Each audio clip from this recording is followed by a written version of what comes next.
Monsieur le secrétaire général adjoint, Monsieur le président du Conseil permanent, Excellences, Mesdames, Messieurs les représentants permanents et observateurs permanents, distingués invités, Mesdames, Messieurs, au nom du Conseil présidentiel de transition, permettez-moi de renouveler la gratitude du peuple haïtien au secrétaire général sortant, Son Excellence M. Luis Almagro, pour son soutien continu à Haïti durant ces 2 mandats et féliciter le secrétaire général élu, Son Excellence M. Albert Hamding, ainsi que la secrétaire générale adjointe, la première femme élue à ce poste, Mme Laola Hill.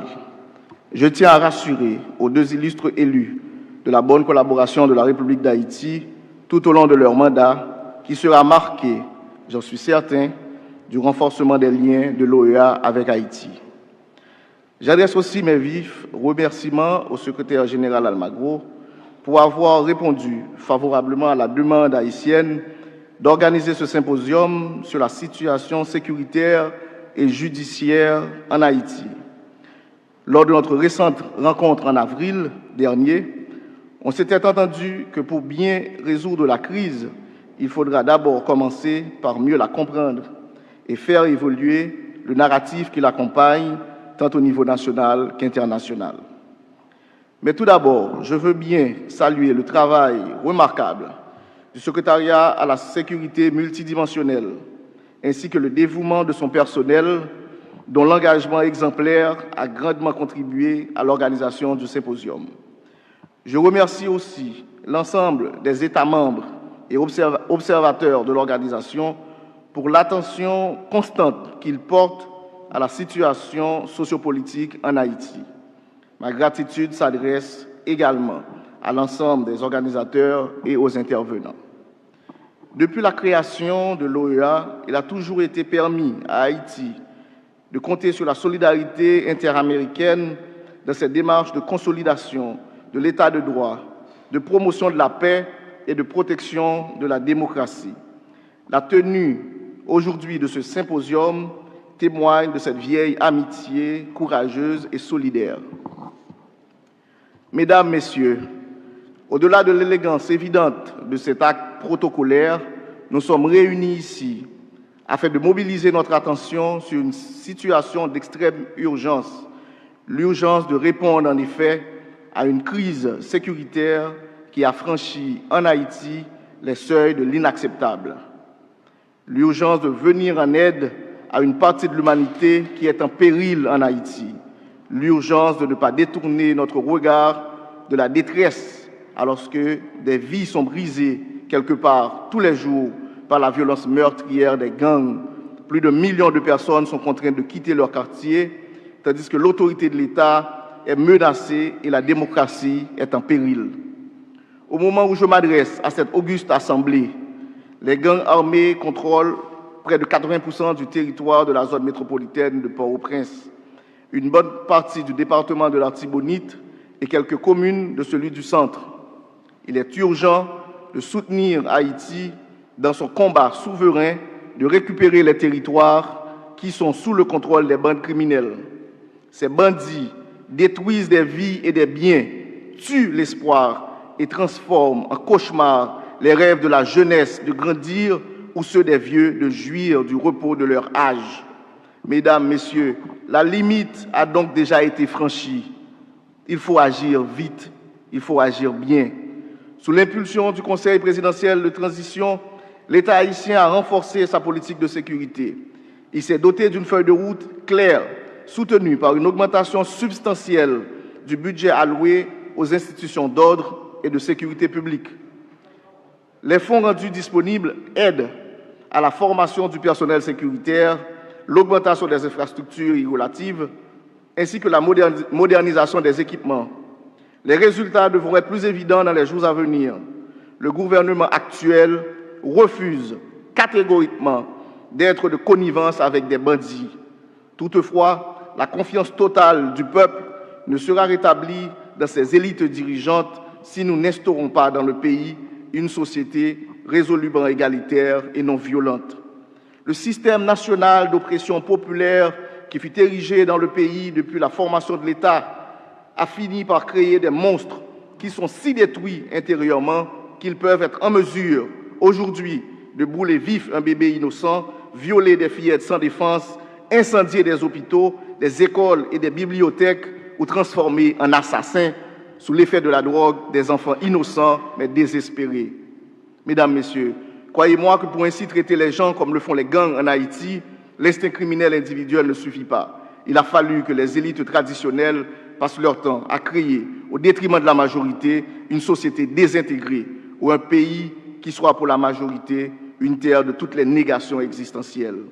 En conséquence, devons-nous bien admettre que le pays ne se relèvera pas sans la conception puis la mise en œuvre d'une politique radicale de sécurité globale qui ne cherche pas seulement à faire la guerre aux bandits, mais aussi et surtout à restaurer le droit du peuple haïtien à l'égalité citoyenne et à l'autodétermination politique. Il est crucial de redonner à la majorité populaire sa dignité, sa citoyenneté et à tous le droit inaliénable de vivre heureux dans leur propre pays. Le devoir des élites dirigeantes haïtiennes, c'est d'abord d'être responsables à l'égard des besoins de la population. En d'autres termes, nous ne pourrons pas résoudre définitivement le problème de l'insécurité sans un projet courageux de rupture avec la société traditionnelle haïtienne fondée sur des éléments discriminatoires et d'exploitation de la vieille société coloniale et l'instauration nécessaire par des élites enfin soucieuses et compatissantes envers le peuple de notre État qui soit enfin pour et non contre la nation. De même, il va falloir considérer avec sérieux la dimension transnationale de la crise. On ne le dira jamais assez. Haïti ne produit ni armes ni munitions. Et pourtant, des centaines de milliers d'armes à feu circulent librement sur notre sol, alimentant la criminalité, la corruption et sapant toute tentative de restauration de l'ordre public. Par ailleurs, nous parlons le plus souvent de la menace que représente pour notre région les problèmes de sécurité en Haïti, plutôt que de considérer la façon dont les problèmes non résolus dans d'autres pays de la région affectent Haïti et permettent à ces problèmes d'insécurité de s'aggraver. En effet, Haïti n'est nullement le lieu où résident les principales forces de soutien et d'origine des principaux problèmes qui sont liés à la criminalité transnationale organisée, tels que le trafic illicite d'armes, de munitions, de drogue et d'êtres humains. En évoquant ici la dimension transnationale de la crise sécuritaire en Haïti, nous voulons aussi contribuer à déconstruire le préjugé qui veut faire d'Haïti un problème pour la région. Aucun pays n'est un problème pour un autre pays ou pour une région. Autrement dit, deux grandes leçons sont à retenir du fonctionnement de la criminalité transnationale organisée. La première, les pays les plus faibles sont ceux qui en souffrent le plus. Il suffit d'étudier les conséquences dévastatrices de tous les types de trafic illicite dans les pays des Caraïbes pour s'en rendre compte. La deuxième leçon est l'exigence de la coopération, voire de la solidarité internationale dans le domaine de la lutte contre ce fléau. Car plus il y a de pays touchés par ces structures criminelles, plus le problème devient grave et plus il devient difficile de le résoudre par les moyens d'un seul pays. Somme toute, mesdames, messieurs, devons-nous sincériser nos engagements de solidarité les uns envers les autres, notamment envers les pays souffrant de notre région, dont Haïti, en respectant nos promesses et en ayant conscience qu'en contribuant à construire la paix sur notre continent, nous travaillons aussi en même temps à préserver la paix chez nous. En Haïti, le Conseil présidentiel de transition poursuivra ses efforts visant à rétablir la sécurité, restaurer la légitimité institutionnelle, relancer l'économie nationale et mener Haïti vers des élections libres et crédibles. Cette mission, bien que difficile, reste réalisable. Nous comptons beaucoup sur la solidarité régionale et internationale pour y arriver, car il y a un devoir interaméricain d'accompagner et de soutenir Haïti. Enfin, je forme tous mes vœux de succès à ce symposium, qu'il nous serve à nous rapprocher davantage dans la recherche de la paix par la solidarité fraternelle. Soyons encore de ceux qui croient que les peuples savent tisser des liens perpétuels d'amitié. C'est là tout le rêve que nous chérissons tous depuis les vieilles luttes de libération des peuples opprimés de l'Amérique et plus près de nous depuis la création de l'organisation en 1948.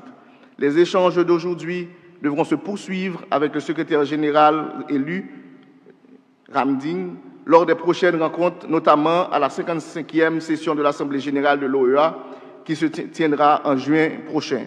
Ce sont des initiatives qui doivent aboutir, j'en suis certain, à des engagements durables, concrets et transformateurs. Bon travail à toutes et à tous. Merci en pile, je vous remercie.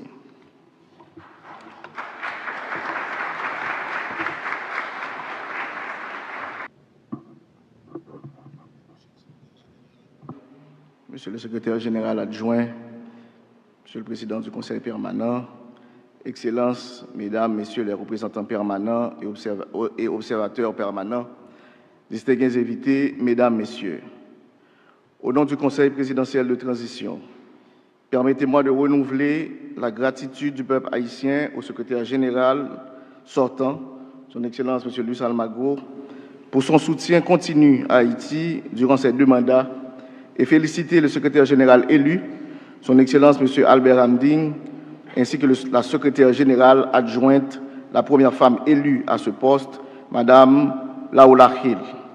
Je tiens à rassurer aux 2 illustres élus de la bonne collaboration de la République d'Haïti tout au long de leur mandat, qui sera marqué, j'en suis certain, du renforcement des liens de l'OEA avec Haïti.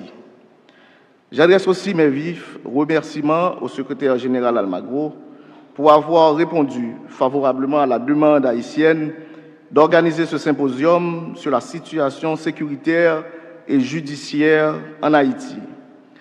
Lors de notre récente rencontre en avril dernier, on s'était entendu que pour bien résoudre la crise, il faudra d'abord commencer par mieux la comprendre et faire évoluer le narratif qui l'accompagne, tant au niveau national qu'international. Mais tout d'abord, je veux bien saluer le travail remarquable du secrétariat à la sécurité multidimensionnelle, ainsi que le dévouement de son personnel, dont l'engagement exemplaire a grandement contribué à l'organisation du symposium. Je remercie aussi l'ensemble des États membres et observateurs de l'organisation pour l'attention constante qu'ils portent à la situation sociopolitique en Haïti. Ma gratitude s'adresse également à l'ensemble des organisateurs et aux intervenants. Depuis la création de l'OEA, il a toujours été permis à Haïti de compter sur la solidarité interaméricaine dans cette démarche de consolidation de l'état de droit, de promotion de la paix et de protection de la démocratie. La tenue aujourd'hui de ce symposium témoigne de cette vieille amitié courageuse et solidaire. Mesdames, Messieurs, au-delà de l'élégance évidente de cet acte protocolaire, nous sommes réunis ici afin de mobiliser notre attention sur une situation d'extrême urgence, l'urgence de répondre en effet à une crise sécuritaire qui a franchi en Haïti les seuils de l'inacceptable. L'urgence de venir en aide à une partie de l'humanité qui est en péril en Haïti. L'urgence de ne pas détourner notre regard de la détresse alors que des vies sont brisées quelque part tous les jours par la violence meurtrière des gangs. Plus de millions de personnes sont contraintes de quitter leur quartier, tandis que l'autorité de l'État est menacée et la démocratie est en péril. Au moment où je m'adresse à cette auguste assemblée, les gangs armés contrôlent près de 80% du territoire de la zone métropolitaine de Port-au-Prince, une bonne partie du département de l'Artibonite et quelques communes de celui du centre. Il est urgent de soutenir Haïti dans son combat souverain de récupérer les territoires qui sont sous le contrôle des bandes criminelles. Ces bandits détruisent des vies et des biens, tuent l'espoir et transforment en cauchemar les rêves de la jeunesse de grandir ou ceux des vieux de jouir du repos de leur âge. Mesdames, Messieurs, la limite a donc déjà été franchie. Il faut agir vite, il faut agir bien. Sous l'impulsion du Conseil présidentiel de transition, l'État haïtien a renforcé sa politique de sécurité. Il s'est doté d'une feuille de route claire, soutenue par une augmentation substantielle du budget alloué aux institutions d'ordre et de sécurité publique. Les fonds rendus disponibles aident à la formation du personnel sécuritaire, l'augmentation des infrastructures irrelatives, ainsi que la modernisation des équipements.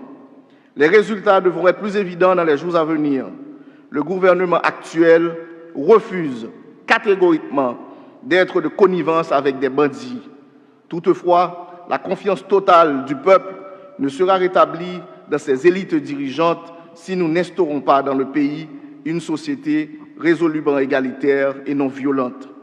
Le système national d'oppression populaire qui fut érigé dans le pays depuis la formation de l'État a fini par créer des monstres qui sont si détruits intérieurement qu'ils peuvent être en mesure, aujourd'hui, de brûler vif un bébé innocent, violer des fillettes sans défense, incendier des hôpitaux, des écoles et des bibliothèques ou transformer en assassins, sous l'effet de la drogue, des enfants innocents mais désespérés.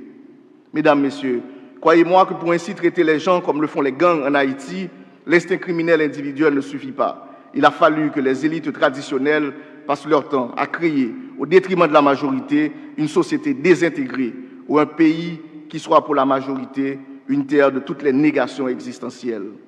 En conséquence, devons-nous bien admettre que le pays ne se relèvera pas sans la conception puis la mise en œuvre d'une politique radicale de sécurité globale qui ne cherche pas seulement à faire la guerre aux bandits, mais aussi et surtout à restaurer le droit du peuple haïtien à l'égalité citoyenne et à l'autodétermination politique.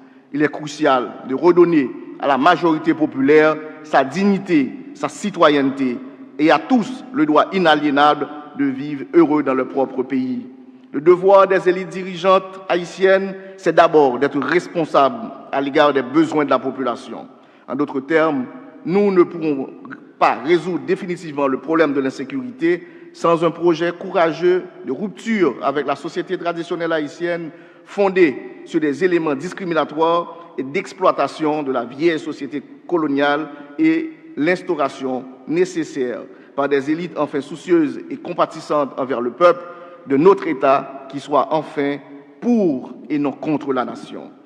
De même, il va falloir considérer avec sérieux la dimension transnationale de la crise. On ne le dira jamais assez. Haïti ne produit ni armes ni munitions. Et pourtant, des centaines de milliers d'armes à feu circulent librement sur notre sol, alimentant la criminalité, la corruption et sapant toute tentative de restauration de l'ordre public. Par ailleurs, nous parlons le plus souvent de la menace que représente pour notre région les problèmes de sécurité en Haïti, plutôt que de considérer la façon dont les problèmes non résolus dans d'autres pays de la région affectent Haïti et permettent à ces problèmes d'insécurité de s'aggraver. En effet, Haïti n'est nullement le lieu où résident les principales forces de soutien et d'origine des principaux problèmes qui sont liés à la criminalité transnationale organisée, tels que le trafic illicite d'armes, de munitions, de drogue et d'êtres humains. En évoquant ici la dimension transnationale de la crise sécuritaire en Haïti, nous voulons aussi contribuer à déconstruire le préjugé qui veut faire d'Haïti un problème pour la région. Aucun pays n'est un problème pour un autre pays ou pour une région. Autrement dit, deux grandes leçons sont à retenir du fonctionnement de la criminalité transnationale organisée. La première, les pays les plus faibles sont ceux qui en souffrent le plus. Il suffit d'étudier les conséquences dévastatrices de tous les types de trafic illicite dans les pays des Caraïbes pour s'en rendre compte. La deuxième leçon est l'exigence de la coopération, voire de la solidarité internationale dans le domaine de la lutte contre ce fléau. Car plus il y a de pays touchés par ces structures criminelles, plus le problème devient grave et plus il devient difficile de le résoudre par les moyens d'un seul pays.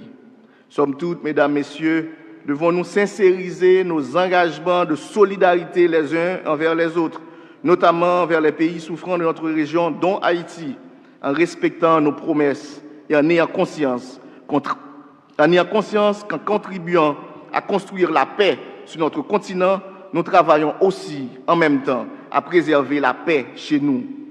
En Haïti, le Conseil présidentiel de transition poursuivra ses efforts visant à rétablir la sécurité, restaurer la légitimité institutionnelle, relancer l'économie nationale et mener Haïti vers des élections libres et crédibles.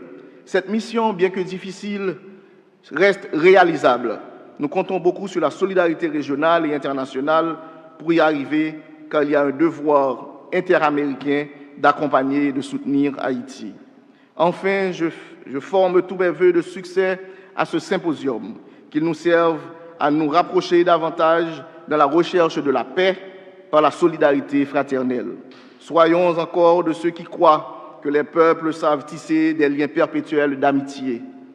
C'est là tout le rêve que nous chérissons tous depuis les vieilles luttes de libération des peuples opprimés de l'Amérique et plus près de nous depuis la création de l'organisation en 1948.